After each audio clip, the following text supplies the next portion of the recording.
Okay, so let's just go through these pictures very quickly. Here, look at this shot here. This is a shot of 3.2. Why? Why didn't I shoot this at 1.8? Was it a blurry background? Oh, what? There was nothing to blur. Well, there wasn't so much to blur in the background, which is one important point. Did that create the vignette? Or? No, that was added in. 3.2 means that both of her eyes are basically sharp. Or you could see the guy with the umbrella. if I was at 1.8, one of these eyes would be sharp and the other not sharp. So in this image, it really works better to have both eyes sharp. Same here as well. It really makes a difference. You have to get out of... see here at 1.8, where this eye became less important, it's not such a great image, it was okay, where this eye became less important, I was able to shoot at 1.8. Yeah? That this eye is just a very secondary thing. Could be even nice to crop in a little closer here. Okay? This was just the finished one. I think we looked at this picture quickly, but this is just the finished image. It's kind of dramatic. It's not the best picture in the world, but it's nice. It's kind of dramatic, and this line here just adds that extra bit of drama that cuts the picture in half. Here this is like a nice, it's a nice picture, nothing special, but I was trying to do something with this reflection here, and I just couldn't kind of do it. This was as good as I got. I don't know what happened to me, but that was as good as it got, basically. It's nice, again, nothing to write about. This was just a very important point here, is look at where her face is positioned. That was very, very intentional. That if it was positioned anywhere else, I think the natural reaction would have been to have been a little bit further this way, which means this line would have kind of cut her nose and it would have become distracting. You can imagine how if this was behind here, it would have taken away a little bit from the power of her profile. But this worked out by moving around a teeny little bit just so her profile was visible. And this was now a nice English family, and I was trying to make some kind of reaction between them. It wasn't so straightforward. So I got the mum to look at the daughter, and I had dad looking at his daughter saying some funny things, and it didn't kind of work until I asked the mother to, I can't remember what I asked, but the mother went like this, which created an interesting kind of interaction. And this is a great example of a picture that failed miserably. This could be taken, this image is kind of very hit or miss. If you get the mother and the daughter to look at each other and dad to kiss her hand, it can be very cute, but this one, it doesn't kind of work. You with me? Just didn't kind of cut it. Well, it's just how the image. Yeah, he just didn't have the right expression to run this picture. If you have, it needs to be a much more kind of heavy moment kind of picture, and the dad's kind of got a comical look on his face. So you cut your losses. Don't spend too long trying to engineer an image that just doesn't suit the subjects. Okay, this is just an interesting thing. Be aware of this. Hats. Yeah? Just flip them onto the other side. Okay? Bit easier. Yeah? And then this was just another idea. Now this is a very important point. Remember the image that we burned into our minds that we saw that Goldie took? So this is a perfect example of where it's too bright as opposed to too dark. Yeah? We're going to learn about this in this class. So what did I do is I moved around from the other side to get this image. And now, although there's a little bit of light, but it's not really, it's not such a big deal. But we've got a more consistent coloured background. Okay, this was just 3 quick poses that this was moving from. This was how she naturally posed. The mouse had put her head forward. It looked a little bit like a little bit put on, and then just had her tilt back a teeny drop, and looks a little bit more natural. That's how posing goes. And remember, what's the key? If we find our client getting all stuck and twisted and awkward, what's the key? Change. One word. The one word we said, which really works. Reset. Stop, reset. And immediately you see them, immediately they relax their shoulders, they stop, and now you can start again, as opposed to dealing with this kind of twisted, contorted person. Reset's a great word. How do you know in terms of setting the right exposure for that one? You set it up and then you set the aperture first, make a blurry background, and then you My aperture my aperture is fixed at 1.8. I'm not even thinking about my aperture. Right. I'm in the same, once again, we're dealing with exposure should always be micro adjustments. Okay, you saw the other picture I showed you with that massive macro adjustment for the depth of field. I did a massive change of everything. Generally, you're dealing with a third stop, 2/3 stops difference, and you need to stay in that world. And when you move to a new place, don't keep jumping from shadow to shade to indoors to out. Try and do sections of the shoot where the adjustments are going to be very incremental as opposed to gross. So when you came here, you knew it was roughly the right exposure with your... Yeah, already. I got to my rule is that when I get to a new place, I don't even look at my camera unless I went from like bright sunlight to like deep shadow. I know it's going to be much. I need much more light. I will take a picture at what my camera was set at, as opposed to start messing with stuff, because you take a picture, look, and now adjust accordingly. You know, okay.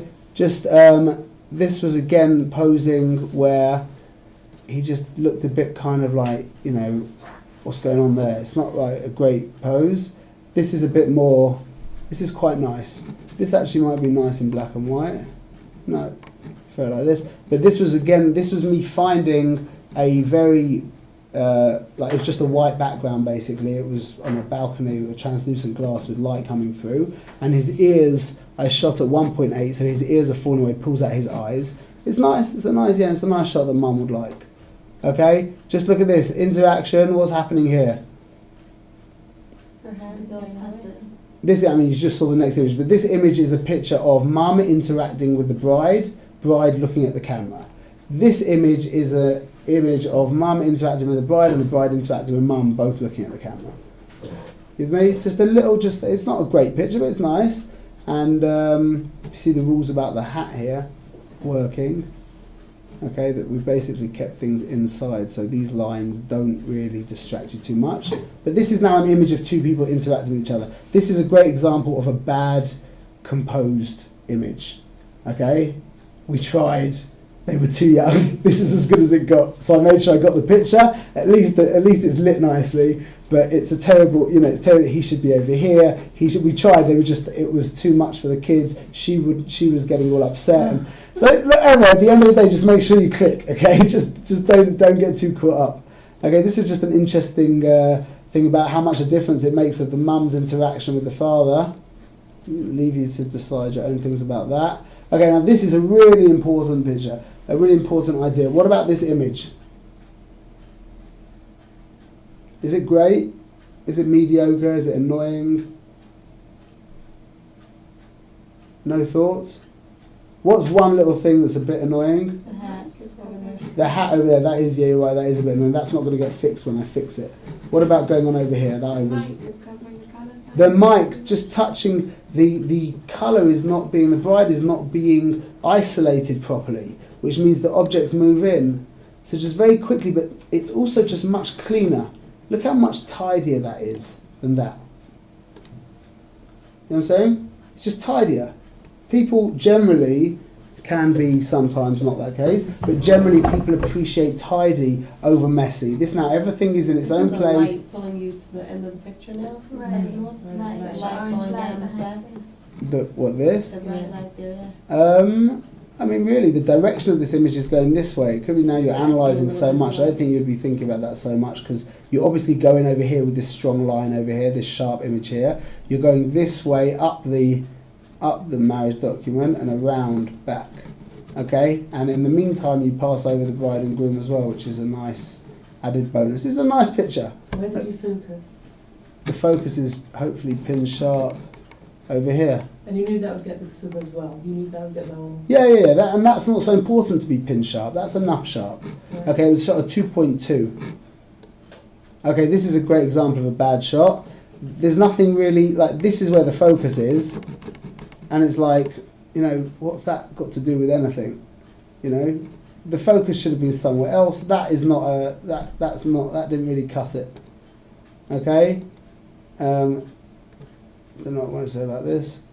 Okay, just there's a couple of things here. Just see this door in the background. That's quite annoying. By moving back, it was very difficult to get away from that without getting too high and like looking down on people and giving them the effect of having big heads and small bodies, which isn't good. But also these two people here just putting their hands up just completes things and makes things tight over here.